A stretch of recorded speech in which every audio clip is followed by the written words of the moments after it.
ధార్మిక కార్మిక క్షేత్రం రాజన్న సిరిసిల్ల జిల్లా వార్తల సమాహారం ఎస్ఎస్ న్యూస్ కి స్వాగతం। ఈ రోజు వార్తలు। భారత రాష్ట్ర సమితి ఆధ్వర్యంలో తెలంగాణ రాష్ట్ర ఆవిర్భావ దశాబ్ది ఉత్సవాల ముగింపు వేడుకలు ఈ రోజు జిల్లా కేంద్రంలో ఘనంగా నిర్వహించారు। రాష్ట్ర బీఆర్ఎస్ పార్టీ పిలుపు మేరకు రాజన్న సిరిసిల్ల జిల్లా కేంద్రంలో ఆ పార్టీ నాయకులు తెలంగాణ ఆవిర్భావ దినోత్సవ వేడుకలు ఘనంగా నిర్వహించారు। మొదట సిరిసిల్ల ఏరియా ఆసుపత్రిలో రోగులకు పండ్లు బ్రెడ్ పంపిణీ చేశారు। అనంతరం పాత బస్టాండ్లోని అమరవీరుల స్తూపానికి ఘన నివాళులు అర్పించారు। పూలమాలలు సమర్పించి అమరులను గుర్తు చేసుకుంటూ పాటలు పాడారు। తదనంతరం తెలంగాణ భవనంలో జాతీయ జెండాను జడ్పీ చైర్పర్సన్ నేలకొండ అరుణరాఘవరెడ్డి ఆవిష్కరించగా పార్టీ జెండాను జిల్లా అధ్యక్షుడు తోట ఆగయ్య ఆవిష్కరించి జెండా వందనం చేశారు। ఆ తర్వాత జరిగిన సమావేశానికి ముఖ్య అతిథిగా మానకొండూరు మాజీ ఎమ్మెల్యే సాంస్కృతిక సారథి మాజీ చైర్మన్ రసమయ్య బాలకిషన్ హాజరై మాట్లాడారు। దశాబ్ది కాలంగా తెలంగాణ అన్ని రంగాల్లో అభివృద్ధి చెందుతున్న తరుణంలో ప్రస్తుతం కేసీఆర్ ముఖ్యమంత్రిగా లేకపోవడం బాధగా ఉందన్నారు। ఉద్యమ కాలంలో సమైక్య మంత్రులు పోలీసులు ఎన్ని అడ్డంకులు పెట్టినా ఎదురెళ్లి పోరాటం చేసి తెలంగాణ రాష్ట్రాన్ని సాధించింది గులాబీ జెండా అని మనం గర్వంగా చెప్పుకోవాలన్నారు। తెలంగాణకు జరుగుతున్న అన్యాయాలపై తన పదవులను సైతం త్యాగం చేసి ఉద్యమ బాట పట్టిన ఘనత కేసీఆర్ కి దక్కిందన్నారు। నాడు జై తెలంగాణ అంటే నక్సలైట్ అనే ముద్ర వేశారని అవసరమైతే బూటకప్పు ఎన్కౌంటర్లు చేసిన సందర్భాలు ఉన్నాయని గుర్తు చేశారు। ఎంతో మంది త్యాగాల పునాదులపై తెలంగాణ రాష్ట్రం ఏర్పడిందని కానీ ప్రస్తుత ప్రభుత్వం సోనియా గాంధీని దేవతగా వర్ణించడం సిగ్గుచేటన్నారు। ఈ కార్యక్రమంలో బీఆర్ఎస్ పార్టీ రాష్ట్ర కార్యవర్గ సభ్యులు గూడూరు ప్రవీణ్, పట్టణ అధ్యక్షుడు Jindam Chakrapani, municipal chairperson Jindam Kala Chakrapani, Vemulawada municipal chairperson Ramatheerthapu Madhavi, ZP vice chairman Siddham Venu మరియు అన్ని మండల పార్టీల అధ్యక్షులు, ఎంపీటీసీలు, జడ్పీటీసీలు, ప్రజా ప్రతినిధులు పాల్గొన్నారు।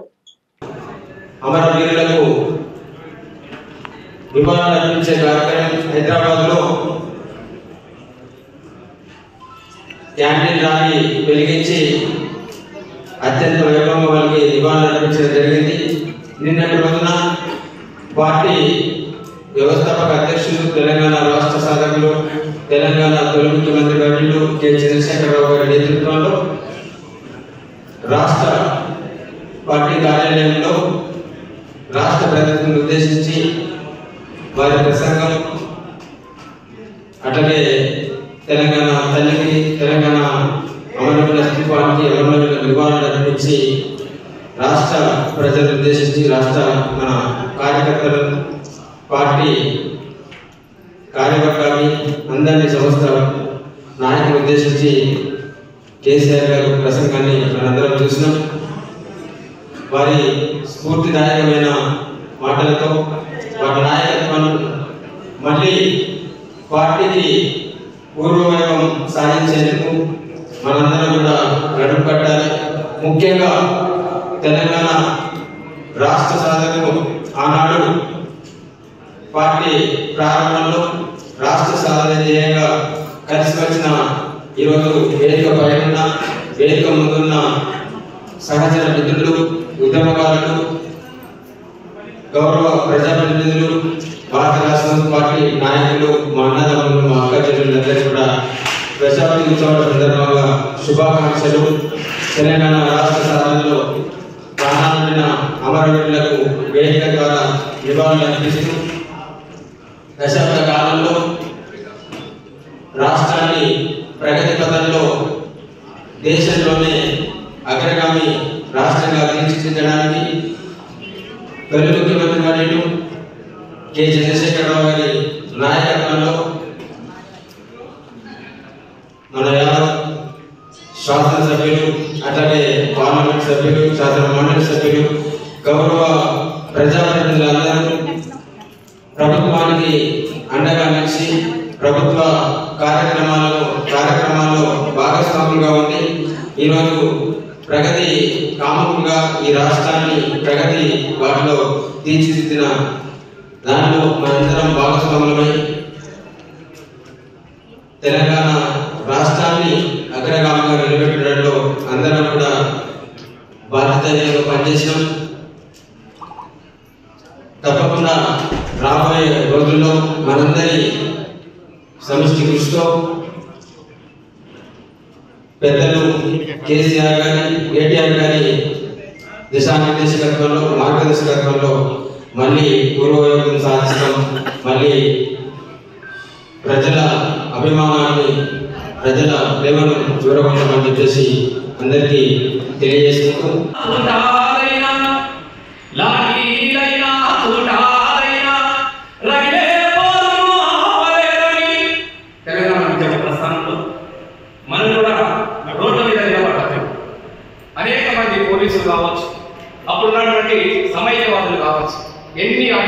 సృష్టించినా పర్లేదు, లాఠీలకు ఎదురుగా నిలబడి లాఠీలైనా ఉండాలైనా రగిలే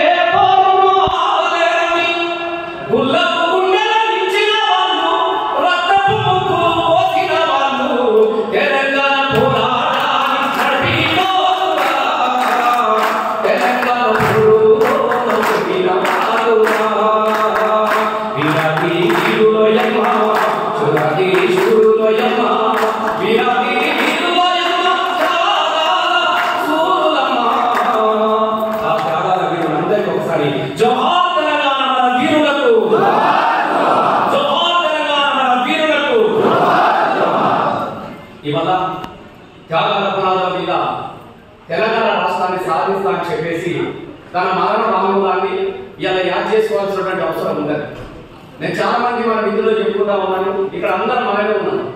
మోమాట పడాల్సినటువంటి అవసరం లేదు. ఎందుకంటే ధైర్యంగా నిజాయితీగా నీట్గా చెప్పుకునే అవకాశం ఈ తెలంగాణ తీసుకొచ్చిన లేవనంటే తెలంగాణ తీసుకొచ్చింది గులాబీ పార్టీ, తెలంగాణ సాధించింది గులాబీ పార్టీ, తెలంగాణ తీసుకొచ్చింది మన కేసీఆర్ అని చెప్పేసి మనం మాత్రమే గర్వంగా చెప్పుకోగలం. ఎందుకంటే ఈ తెలంగాణ జెండా కేవలం రాష్ట్ర సాధన కోసం ఏర్పాటు చేసింది. మనందరికీ తెలియాల్సినటువంటి అవసరం ఒకటి ఉన్నది. చూడండి, అభివృద్ధి అనేది లేదు, కానీ అభివృద్ధి కోణం కన్నా కూడా పదవి లేనప్పుడు ఈ తెలంగాణ జెండా కేసీఆర్ ఎత్తుకోలేదు. గుర్తు పెట్టుకోవాలి దయచేసి. చాలా మంది ఏం మాట్లాడుకుంటారంటే ఏ పదవుల కోసం వచ్చిందానో లేకపోతే ఇంకో దాని కోసం అవసరం కోసం వచ్చిందానో చాలా మంది మాట్లాడుతూ ఉంటారు. పదవికి రాజీనామా చేసి తెలంగాణ జెండా పట్టింది. ఏ కోరుకుంటారు? ఎవరైనా తెలంగాణలో ఉన్న వాళ్ళందరూ ఏం అనుకుంటారు? ఎమ్మెల్యే కాగానే మంత్రి కావాలనుకుంటారు, ఒక్కసారి మంత్రి కావాలనుకుంటారు, ఒకసారి ఇంకొకటి కావాలనుకుంటా ఉంటారు. కానీ కేసీఆర్ గారు తన రాజీనామాను కూడా తన మంత్రి పదవి కోసం రాజీనామా చేయలేదు. మనం అందరం గుర్తుపెట్టుకోవాల్సిన అవసరం ఉంది. మీకు అందరికీ తెలుసు తెలంగాణ ఉద్యమకారులు ఆ రోజు గిట్లనే ఎండాకాలం మనం గుర్తుపెట్టుకోవాల్సిన అవసరం ఉన్నది. ఆ రోజు గిట్లనే ఎండాకాలం మిట్ట మధ్యాహ్నం మనం చాలా మంది టీవీలో చూస్తూ ఉన్నాం. ఏం చూస్తూ ఉన్నాం? అప్పుడున్నటువంటి పరిస్థితులలో నేను దయచేసి 1999 ముచ్చట చెప్తాను. 99 అప్పుడు కరెంటు సరిగ్గా ఉండేది కాదు. కరెంటు అనేది లేదు. కరెంటు కోసము పోరాటాలు జరుగుతున్నటువంటి సందర్భం ఉన్నది. ఏ కరెంటు కోసం? 24 గంటల కరెంటు కోసం కాదు. 4 రైతులను కాల్చి చంపిన క్షణాన్ని, 4 రైతులు మరణిస్తున్నటువంటి దృశ్యాలను టీవీలో చూసినటువంటి కేసీఆర్. అప్పుడు కాంగ్రెస్ పార్టీ వాళ్ళు ఉన్నారు, ఎమ్మెల్యేలు ఉన్నారు, తెలుగుదేశంలో ఉన్నటువంటి ఎమ్మెల్యేలు ఉన్నారు, చంద్రబాబు నాయుడు ముఖ్యమంత్రిగా ఉన్నారు, సార్ అప్పుడు డిప్యూటీ స్పీకర్ గా ఉన్నారు. ఆ సందర్భంలో ఎవరు కూడా స్పందించలేదు. తెలంగాణ అంటే ఎక్కడ మంత్రి పదవి పోతుందో, తెలంగాణ అంటే ఎక్కడ ఎమ్మెల్యే పదవి ఇయ్యదో అని చెప్పేసి పదవుల కోసమే పెదవులు నాటుతున్నటువంటి తెలంగాణలో ఉన్నటువంటి అనేక మంది నాయకులు నోరు మూసుకుంటే ఒక్కడు మాత్రమే బయటకు వచ్చి ఇదే బషీర్బాద్ సాక్షిగా కరెంటు బిల్లులు దించుకున్నందుకు చంద్రబాబు నాయుడు నా తెలంగాణ బిడ్డల రక్తాన్ని భావించవు కాబట్టి ఈ రక్తానికి కారణమైన ప్రాంతం కలిసి ఉండొద్దు, ఎత్తు ఏడ్చిన చోట యుద్ధం నిలవదు, రైతు ఏడ్చిన చోట రాజ్యం నిలవదు కాబట్టి రైతు రాజ్యం కావాలి, తెలంగాణ రావాలని తన పదవికి రాజీనామా చేసినటువంటి కమ్యూనిటీ పోలీసింగ్ లో భాగంగా గ్రామీణ ప్రాంత ప్రజలకు పోలీస్ సేవలు మరింత చేరువ కావడానికి జిల్లా కేంద్రానికి సుదూర ప్రాంతాల్లో ఉండే ప్రజల శ్రేయస్సును దృష్టిలో ఉంచుకొని మెరుగైన వైద్య సేవలు అందించడమే లక్ష్యంగా పోలీస్ శాఖ ఆధ్వర్యంలో సిరిసిల్ల ఐఎంఏ అశ్విని హాస్పిటల్ వారి సహకారంతో వీర్నపల్లి మండల కేంద్రంలో ఏర్పాటు చేసిన ఉచిత మెగా వైద్య శిబిరాన్ని జిల్లా ఎస్పీ అఖిల్ మహాజన్ ప్రారంభించారు. ఈ సందర్భంగా ఎస్పీ మాట్లాడుతూ జిల్లా కేంద్రానికి సుదూర ప్రాంతాల్లో ఉండే ప్రజల శ్రేయస్సును దృష్టిలో ఉంచుకొని వారికి సత్వరమే వైద్య సేవలు అందించడమే లక్ష్యంగా ఈ వైద్య శిబిరం ఏర్పాటు చేసి నిపుణులైన డాక్టర్ల బృందం ఆధ్వర్యంలో కంటి, దంత, gynaecologist, neuro, general physician, general surgeon, orthopaedic, పిల్లల వైద్య నిపుణులు, ఊపిరితిత్తుల వైద్య నిపుణులు ముందుగా వైద్య పరీక్షలు నిర్వహించి అనంతరం చికిత్సలు అందించడం జరిగిందని, ఆరోగ్య పరీక్షల అనంతరం అవసరమైన వారికి మెరుగైన చికిత్స కోసం పెద్ద ఆసుపత్రికి తరలించి ఏర్పాట్లు చేయడం జరుగుతుందన్నారు. వైద్య శిబిరానికి హాజరైన చుట్టుపక్కల గ్రామాల ప్రజలందరికీ భోజన రవాణా వసతులు కల్పించడం జరిగిందన్నారు. ప్రజలకు పోలీస్ సేవలు మరింత దగ్గరవ్వడానికి పోలీసు ఉన్నది ప్రజా భద్రత కోసమే అనే నమ్మకం కలగడం కొరకు కమ్యూనిటీ పోలీసింగ్ లో భాగంగా వివిధ కార్యక్రమాలు చేయడం జరుగుతుందని, అందులో భాగంగా గతంలో వీర్నపల్లి మండల పరిధిలోని వివిధ గ్రామాల యువతకు స్పోర్ట్స్ కిట్స్ అందజేయడం జరిగిందన్నారు. ఉచిత మెగా వైద్య శిబిరానికి పిలువగానే సిరిసిల్ల ఎల్లారెడ్డిపేట నుంచి వచ్చిన వైద్య బృందానికి జిల్లా ఎస్పీ అఖిల్ మహాజన్ ప్రత్యేక కృతజ్ఞతలు తెలిపారు. ఈ కార్యక్రమంలో అదనపు SP Chandraiah, DSP Chandrasekhar Reddy, CA Srinivas Goud, SI Ramesh, డాక్టర్లు Satyanarayana, Abhinay, Sunil Kumar, orthopaedic Ravikiran, general surgeon Avani, gynaecologist Amitha, general physician Obulesu, పిల్లల వైద్య నిపుణులు గోపీకృష్ణ, దంత వైద్య నిపుణులు అజిత్ కుమార్, ఊపిరితిత్తుల వైద్య నిపుణులు కార్తీక్, కంటి వైద్య నిపుణులు సిబ్బంది పాల్గొన్నారు.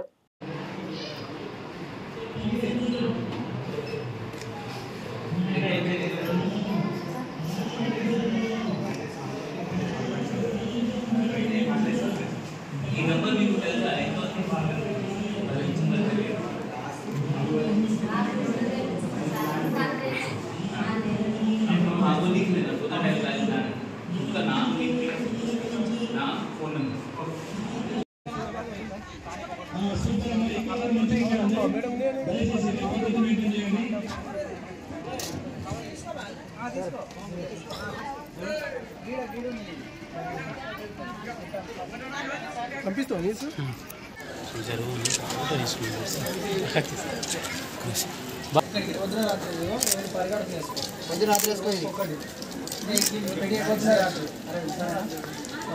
పొద్దు రాత్రి వేసుకో, మధ్యాహ్నం ఈ పొద్దున రాత్రి వేసుకో.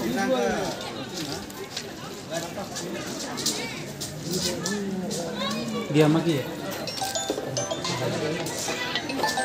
అటు అటు ఇచ్చినట్టు పట్టుకో.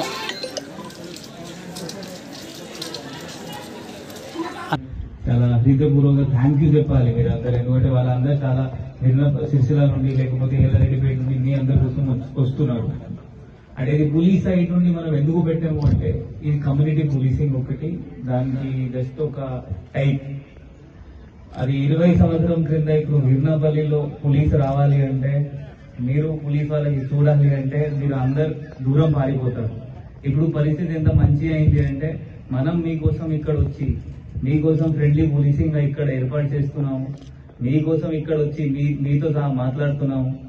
నెక్స్ట్ మీకోసం అన్ని ప్రోగ్రామ్స్ మనం చిన్న చిన్నగా పెడుతున్నాం. అది మీకోసం ఉండొచ్చు, లేకపోతే health camp, mega health camps ఉండొచ్చు, అది కూడా మీకోసం మనం పెడుతున్నాము.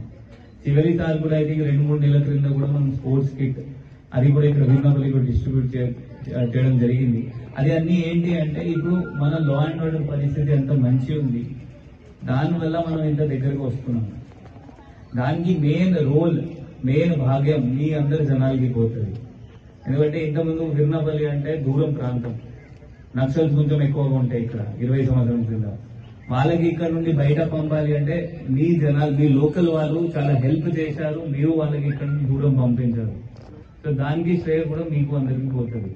ఇప్పుడు డాక్టర్స్ వచ్చారు, మీ అందరికీ రిజిస్ట్రేషన్ అయిపోయింది. దానికోసం మీకు చిన్న చిన్న రూమ్స్, ఒక్కొక్క రూమ్ వాళ్ళు చెప్తారు. మీరు అక్కడికి పోయి మీకు ఏమైనా ఇష్యూ ఉంటే వాళ్ళకి చెప్పించండి. ఏమైనా పెద్ద ఇష్యూ దాని తర్వాత వాళ్ళకి రెక్టిఫై చేయాలి, అది కూడా నేను ఏర్పాటు చేస్తాను. అది ఎల్లారెడ్డిపేట వీళ్ళ వింటే ఓకే, లేకపోతే నేను సిరిసిల్లలో వేరే డాక్టర్స్ తో మాట్లాడి అది కూడా అక్కడ ఏమైనా దాని తర్వాత ఇది ఇష్యూ ఉంది, ఇది ఇట్లా రెక్టిఫై చేయాలి, ఇది చేయాలి, దానికోసం కూడా నేను 100% మీకు హెల్ప్ చేస్తాను. వాళ్ళ 100% ఫ్రీ మాట్లాడితే ఫ్రీ చేస్తాము, డిస్కౌంట్ 50% ఉంటే అట్లా ఏమైనా ప్లాన్ చేస్తాము. ఫస్ట్ ఏంటి అంటే మీరు అది చూపించండి ఏమి ఇష్యూస్ ఉన్నాయి, మన లోకల్ ఎస్ఐ డాక్టర్స్ తో మాట్లాడతారు, ఎవరికి ఏమేమి చేయించాలి, అది కూడా మన బాధ్యత, మనం చూసుకుంటాము. మీ అందరితో మళ్ళీ ఏంటి అంటే మీరు మంచిగా ఉండాలి, మీ ఆరోగ్యం మంచిగా ఉండాలి, మీరు మంచిగా బిహేవ్ చేయాలి. మీరు ఇప్పుడు అందరు ఇక్కడ ముసలైన వాళ్ళు ఉన్నారు, కొంతమంది యంగ్ కూడా ఉన్నారు. మీకు కొడుకు కూతురు కొంచెం పని చేసి వయసులో ఉన్నారు. దానిలో ఏంటి అంటే ఇప్పుడు కొంతమంది పిల్లలు ఇక్కడ వీర్నపల్లి నుండి కూడా నాకు జనాలు ఫోన్ చేస్తారు. ఏంటి అంటే సార్ నా ఊరు బయట స్కూల్లో గ్రౌండ్ లో కొంతమంది గాంజా కొడుతున్నారు, గాంజా తాగుతున్నారు. మీ బాధ్యత యాజ్ అ పేరెంట్, అమ్మా నాన్నది మీ బాధ్యత ఏంటి అంటే వాళ్ళకి ఆపి మనకి చెప్పాలి. మనం కూడా ఏంటి అంటే వాళ్ళు కేసు చేయము, డైరెక్ట్లీ వాళ్ళకి సంజాయిస్తాము, బాబు ఇది తప్పు, ఇది మంచి లేదు, మీ ఆరోగ్యంకి మంచి లేదు. ఇప్పుడు గాంజా ఏంటి అంటే ఒక 2 నెలల ఒక సంవత్సరం ఏం మనకి తెలియదు, ఏమైనా మన ఆరోగ్యం ఖరాబ్ అవుతుందా లేదా. సో 1-2 ఇయర్స్ తర్వాత వాళ్ళ బ్యాడ్ ఎఫెక్ట్స్ మనకు తెలిసిపోతాయి. అప్పటి వరకు దూరం అంటే టైం అయిపోతుంది. పార్లమెంట్ ఎన్నికల్లో ఇండియా కూటమికి మెరుగైన ఫలితాలు రావాలని ఆ కొండగట్టు ఆంజనేయ స్వామిని కోరుకుంటున్నట్లు మాజీ రాజ్యసభ సభ్యుడు వి హనుమంతరావు తెలిపారు. హైదరాబాద్ నుంచి కొండగట్టుకు బయలుదేరిన వి హనుమంతరావు సిరిసిల్లలో కాంగ్రెస్ పార్టీ నాయకుడు సంగీతం శ్రీనివాస్ నివాసంలో మీడియా సమావేశం ఏర్పాటు చేశారు. ఈ సందర్భంగా విహెచ్ మాట్లాడుతూ ఇటీవల వెలువడిన పార్లమెంటు ఎగ్జిట్ పోల్స్ ఇండియా కూటమికి అనుకూలంగా మోడీ చెప్పించుకున్నారని అన్నారు. కొన్ని మీడియా సంస్థలు బీజేపీకి కొమ్ము కాస్తున్నాయని, వారికి అనుకూలంగా ఫలితాలను వెల్లడిస్తున్నారన్నారు. 2 కోట్ల ఉద్యోగాలు ఇస్తామని అధికారంలోకి వచ్చిన మోడీ ఏ ఒక్క హామీ కూడా అమలు చేయలేదని, అలాంటి మోడీకి ఇన్ని సీట్లు ఎలా వస్తాయని ప్రశ్నించారు. రేపు వెలువడే ఫలితాలు ఇండియా కూటమికి అనుకూలంగా ఉండాలని, ఎందుకంటే రాహుల్ గాంధీ కన్యాకుమారి నుంచి కాశ్మీర్ వరకు పాదయాత్ర చేస్తూ అన్ని వర్గాల ప్రజల సమస్యల్ని అడిగి తెలుసుకున్నారు కాబట్టి ప్రజలంతా కాంగ్రెస్ వైపే ఉన్నారని తెలిపారు. రేపటి ఫలితాలు సానుకూలంగా ఉండాలని ఆ కొండగట్టు అంజన్నను కోరుకుంటున్నట్లు హనుమంతరావు తెలిపారు. ఈ విలేకరుల సమావేశంలో కాంగ్రెస్ పార్టీ సీనియర్ నాయకులు సంగీతం శ్రీనివాస్, నాగుల సత్యనారాయణ గౌడ్, ఆకునూరి బాలరాజు, ఎండి గౌ, సూరదేవరాజు, కాముని వనిత, ఆడెపు చంద్రకళ, దొమ్మాటి నరసయ్య తదితరులు పాల్గొన్నారు. ఖమ్మంలో మిర్చి రైతులకు మాకు మినిమమైన సపోర్ట్ ప్రైస్ వస్తలేదు, మేము పండించిన మిర్చి పంటకు సరి అయిన లాభం జరుగుతలేదు, అసలుకే నష్టపోతున్నామని వాళ్ళు ధర్నా చేస్తే దానికి కూడా సంఖ్యలు చేసిన సంగతి తెలుసు. మహారాష్ట్రలో అబ్కీ బార్ కిసాన్ కి సర్కార్ అని చెప్పి ఇక్కడ అంతా మర్చిపోయాడు. ఈ రెండుటి వల్లనే అదేవిధంగా సోనియా గాంధీ గారు తెలంగాణ ఇచ్చిన ఏకైక తల్లి, ఇచ్చిన మాట నిలబెట్టుకున్నది. అదేవిధంగా 1200 మంది ఇప్పుడు చనిపోయారు. గతంలో 1969లో కొత్తగూడెం, ఖమ్మంలో మొదలైనటువంటి లోకల్ ఎంప్లాయ్మెంట్లో పవర్ ప్లాంట్లు ముఖ్యంగా ఆంధ్ర వాళ్ళ పెత్తనం అయిందని అక్కడి నుంచి మొదలైంది, అది కొనసాగుతూ వచ్చింది. దానికి తోడు మేము కూడా ఇక విడిపోవాలి, సెల్ఫ్ రెస్పెక్ట్ అనేది అటు ఉస్మానియా ఇటు కాకతీయ యూనివర్సిటీ పిల్లలు శ్రీకాంతాచార్య అటువంటి వాళ్ళు ప్రాణాలు కోల్పోయారు. దానికంటే ముందు మేము కూడా సోనియా గాంధీ గారు లేక్యూ గెస్ట్ హౌస్కి వస్తే 41 మంది శాసనసభలో రాసిచ్చినామో వీ వాంట్ టు సెపరేట్, అదే దృష్టిలో పెట్టుకుని ఆమె ఇస్తాన్నది ఇచ్చింది. కానీ వేరియస్ రీజన్ వల్ల ఈ 10 ఏళ్ళు మేము నష్టపోయాము.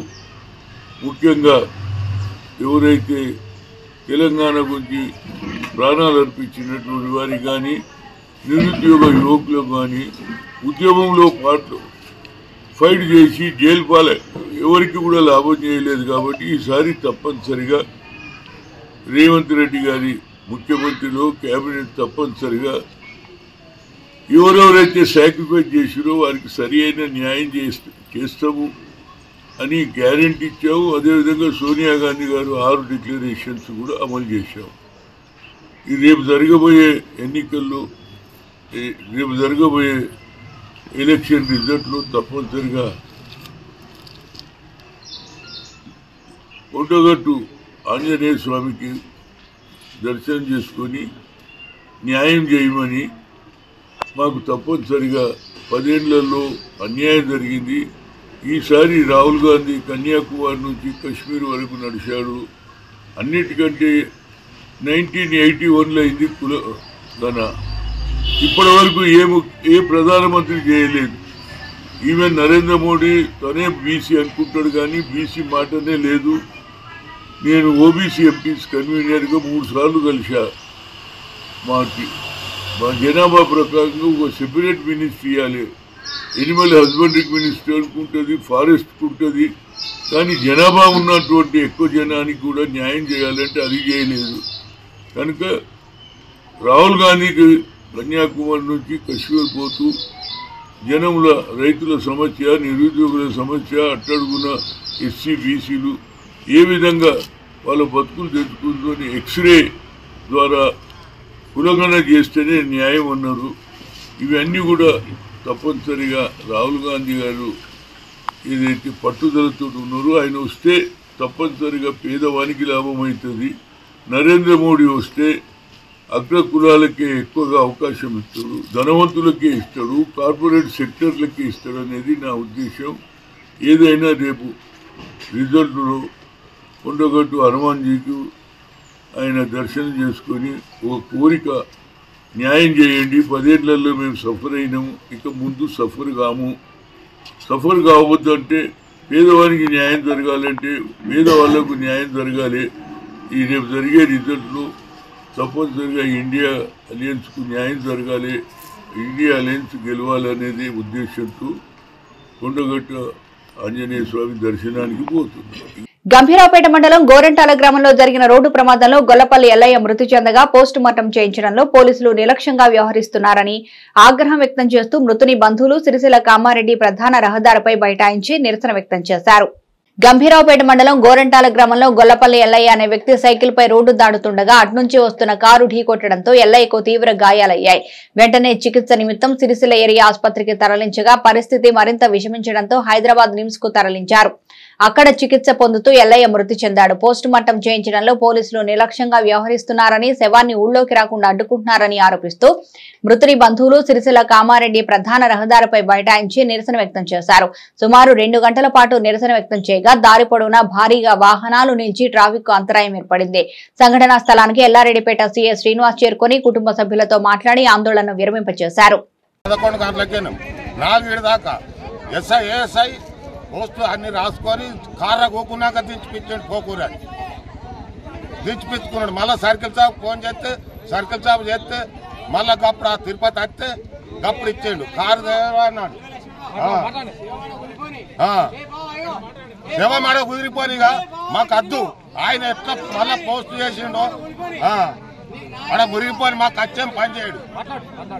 అంతే నిన్నటి నుంచి వరిస్తాడు. వాళ్ళను నేను పొద్దుగాల 8 గంటల వరకు రప్పిస్తాను సార్. మళ్ళా చెత్త రాకుండా మళ్ళీ ఫోన్ చేస్తాం. అండి మా చనిపోయినది ఎల్లయ్య మా బాబాయ్ అవుతాడు. నేను హైదరాబాద్లో ఉంటా. యాక్సిడెంట్ అయితే 11 గంటలకు నిమ్స్లోకి తీసుకొచ్చారు. 11 గంటలకు సీరియస్ కేసు అని ఎమర్జెన్సీ వార్డులోకి తీసుకొచ్చారు. తీసుకొచ్చినాక అడ్మిట్ చేసుకుని ట్రీట్మెంట్ స్టార్ట్ అయినాక హాఫ్ అన్ అవర్కి ఆయన బాగా బ్లీడింగ్ అయిపోయి పల్స్ రేట్ పడిపోయి చనిపోయాడు. 11:30కు చనిపోతే 11:30కు ఇక్కడున్న పిఎస్ గారికి ఇన్ఫామ్ చేసినాము. ఇక్కడ ఇంటికాడ ఉన్న వాళ్ళు కూడా పిఎస్కి ఇన్ఫామ్ చేస్తే ఎఫ్ఐఆర్ ఫైల్ అయిందన్నారు. ఎఫ్ఐఆర్ అయింది. మేము ఒక అర్ధ గంటలో ఎఫ్ఐఆర్ కాపీ మేము కానిస్టేబుల్ ఇచ్చి అక్కడికి నిమ్స్ పంపిస్తే పోస్ట్ మార్టం చేయించి పంపిస్తామన్నారు. వాళ్ళు 4 గంటల దాకా కూడా పంపించలేదు. చివరికి నేనేమైనా రిక్వెస్ట్ చేసిందంటే వాళ్ళేమన్నారు, మాకు పిఎస్ నుంచి పోలీస్ అంతనే మీకు పంపిస్తామని వాళ్ళు అక్కడున్న మార్చరీలో ఉన్నటువంటి డాక్టర్ అడిగిండు. తర్వాత 4 గంటలకు ఫోన్ చేస్తే నేను పంపిస్తున్నా అని అట్లా జరుపుకుంటా 4:30, 5 అయిపోయింది. సార్ టైం అయిపోతుంది, మరి పోస్ట్ మార్టం 5 గంటలకు క్లోజ్ అవుతాడ, మనకు ఎట్లన్నా సార్ ఇంకా పంపిస్తలేని అడిగితే నేను పంపిస్తున్నా అని చెప్పి ఇట్లా టైం వేస్ట్ చేసిండు. చివరికి సార్ కనీసం మేము ఫోన్ ద్వారా కనీసం ఇక్కడ ఉన్న పంజగుట్ట పిఎస్ కన్నా మీరు ఎఫ్ఐఆర్ కాపీ పంపిస్తే వాళ్ళన్నా మాకు కానిస్టేబుల్ వచ్చి పోస్ట్ మార్టం రాస్తారట సార్ అని అట్లా కూడా రిక్వెస్ట్ చేసినాము. అయినా పంపించలేదు. చివరికి 7 గంటలకు కానిస్టేబుల్ వచ్చిండు. కానిస్టేబుల్ వచ్చి మేము రేపు చేయిస్తాము, మీకు గాంధీలో మేము రేపు పోస్ట్ మార్టం చేసి పంపిస్తాం 10 గంటలకు అని చెప్పి గాంధీలోకి తీసుకుపోయినాము. గాంధీలోకి తీసుకుపోయి రాత్రంతా ఆనే ఉన్నది. 10 గంటలకు మార్చరీ ఓపెన్ అయిన తర్వాత పోస్ట్ మార్టం ఓపెన్ అయిన తర్వాత లోపలికి పడ్డేటప్పుడు పంచనామా చేసి మాకు ఎస్ఐ ఆపమన్నాడు. పంచనామా చేయకుండా పోస్ట్ మార్టం చేయకుండా ఎస్ఐ ఆపమన్నాడు. మేము పంచనామా చేయించాము. మాకు ఎస్ఐ మళ్ళీ ఫోన్ చేసేదాకా అని చెప్పి అక్కడ 11 గంటల దాకా ఆపిండు. 11 గంటలకు ఆపితే నిన్న 11 గంటల నుంచి భార్య పిల్లలు ఏడ్చుకుంటుంటే అన్నము నీళ్ళు లేకుండా ఏం లేకుంటే వాళ్ళు మూర్చచ్చి పడిపోయినారు. వాళ్ళ బాధలు భరించలేకుండా వాళ్ళకు కుటుంబ సభ్యులు వాళ్ళ పాలలందరూ వచ్చి ఇయ్యాల ఇక్కడ రోడ్డు మీదకి ధర్నా చేసి న్యాయం గురించి ధర్నా చేద్దామని వచ్చిర్రు. ఇప్పుడు ఎస్ఐ గారు వచ్చి మాకు సంజాయిషి ఏమన్నా ఇస్తలేడు. సిఐ గారు వచ్చి ఇప్పుడు వచ్చి మీకు న్యాయం చేయిస్తా, మీకు లీగల్గా చట్ట ప్రకారంగా మీకు న్యాయం జరిగేటట్టు చేస్తాం. మీరు ఖచ్చితంగా ఇక్కడ రోడ్డు మీద పబ్లిక్ ప్రాబ్లం అవుతుంది, ఇది ఇష్యూ అయిపోతుంది, పబ్లిక్ ఇష్యూ అయింది, మీరు లేవండి మీకు న్యాయం జరిపిస్తాము, లీగల్గా మీకు న్యాయం జరిపిస్తాం అంటే అప్పుడు అక్కడ గాంధీ మార్చరికి ఫోన్ చేసి పోస్ట్ మార్టం చేయించమని అక్కడ చెప్తే ఇప్పుడే పోస్ట్ మార్టం అయిపోయింది. వాళ్ళు చెప్పిన తర్వాత సిఐ గారు ఫోన్ చేసి చెప్పిన తర్వాత పోస్ట్ మార్టం అయింది. ఇప్పుడే డెడ్ బాడీని అంబులెన్స్లో వేసుకున్నారట. ఇప్పుడే మాకు ఇక్కడ బయలుదేరిందని ఇన్ఫర్మేషన్ వచ్చింది సార్. మాకు అడగాల్సింది ఏంటంటే మాకు న్యాయం సంగతి పక్క పెట్టు, చనిపోయిన డెడ్ బాడీ కూడా మాకు పంపించమంటే నిన్నెప్పుడో 11:30-12 గంటలకు చనిపోయిన డెడ్ బాడీని ఇప్పటి వరకు కూడా ఎస్ఐ మాకు అందుబాటులో లేకుండా చేసిండు. వాళ్ళకు కుటుంబ సభ్యులకు మాకు అందరికీ ఒక పెద్ద తీరని బాధ, విపరీతమైన మానసికమైన క్షోభకు గురి చేసిండు మాకు ఎస్ఐ గారు. ఇప్పుడు సిఐ సార్ వచ్చి మీకు న్యాయం చేస్తాం, మీకు లీగల్గా మీకు కేసు ఫైల్ చేసేసి మీకు మీ తరఫున మీకు న్యాయం జరిపించే బాధ్యతని మరి సిఐ గారు మాట ఇచ్చిన తర్వాత మేము మా ధర్నా విరమించుకొని మేము ఇటు వచ్చినాం సార్. మాకు అంతే. ప్రపంచ పర్యావరణ దినోత్సవాన్ని పురస్కరించుకొని ఈ నెల 5న సిరిసిల్లలో సమావేశం నిర్వహిస్తున్నట్టు తెలంగాణ సహజ వనరుల పరిరక్షణ సమితి రాష్ట్ర వ్యవస్థాపకులు బొడ్డు దేవయ్య తెలిపారు. ఈ రోజు సిరిసిల్ల ప్రెస్ క్లబ్ లో ఏర్పాటు చేసిన విలేకరుల సమావేశంలో వారు మాట్లాడుతూ జూన్ 5న ప్రపంచ పర్యావరణ దినోత్సవాన్ని పురస్కరించుకొని సిరిసిల్ల చేనేత వస్త్ర వ్యాపార సంఘంలో సమావేశాన్ని నిర్వహిస్తున్నట్టు తెలిపారు. జిల్లాలోని సామాజిక ఉద్యమకారులు, మేధావులు, ఉద్యోగస్తులు, విద్యార్థులు, కార్మికులు, యువత, మహిళలు, కర్షకులు అధిక సంఖ్యలో పాల్గొని విజయవంతం చేయాలని కోరారు. ఇసుక, గుట్టలు, అడవి ప్రాంతం అన్యాక్రాంతం అవుతున్న సందర్భంలో సహజ వనరులను రక్షించుకోవాల్సిన అవసరం మనందరి మీద ఎంతో ఉందని గుర్తు చేశారు. ఈ సమావేశం నిర్వహిస్తున్నట్లు తెలిపారు. ఈ కార్యక్రమంలో రాష్ట్ర ప్రధాన కార్యదర్శి చంద్రగిరి గోపాలస్వామి, రాష్ట్ర కోశాధికారి వాసం మల్లేశం యాదవ్, జిల్లా కమిటీ నాయకులు ఎడ్ల రాజకుమార్, చొప్పదండి లక్ష్మణ్, బీజేపీ నాయకులు పతిపాక సురేష్ తదితరులు పాల్గొన్నారు. రక్త సంబంధం కంటే వర్గ సంబంధమే ముఖ్యమని భావించేవాడే నిజమైన కమ్యూనిస్టువాది అని, అలాంటి కోవకు చెందిన వారే సామల మల్లేశం అని సిపిఐ జాతీయ కార్యవర్గ సభ్యులు చాడా వెంకటరెడ్డి అన్నారు. ఈ రోజు సిరిసిల్ల లహరి బంకెట్ హాల్లో 40 ఏళ్ల పాటు ప్రజా ఉద్యమంలో అలుపెరగని పోరాటం చేసిన కామ్రేడ్ సామల మల్లేశం సంతాప సభ జరిగింది. ఈ సంతాప సభలో వివిధ ప్రాంతాల నుంచి హాజరైన నాయకులు సామల మల్లేశం చిత్రపటానికి పూలమాలలు సమర్పించి ఘన నివాళులర్పించారు. ఈ సందర్భంగా చాడా వెంకటరెడ్డి మాట్లాడుతూ ప్రజా సమస్యల పరిష్కారంలో సామల మల్లేశం ఎప్పుడూ ముందుండేవాడని కొనియాడారు.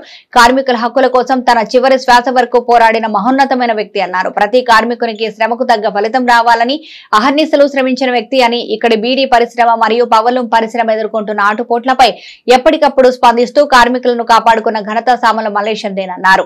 ఒకప్పుడు కార్మికుల ఆత్మహత్యలపై రాష్ట్ర ప్రభుత్వంపై ఒత్తిడి తెచ్చేందుకు పెద్ద ఎత్తున సామల మల్లేశం ధర్నాలు చేపట్టారని గుర్తు చేశారు.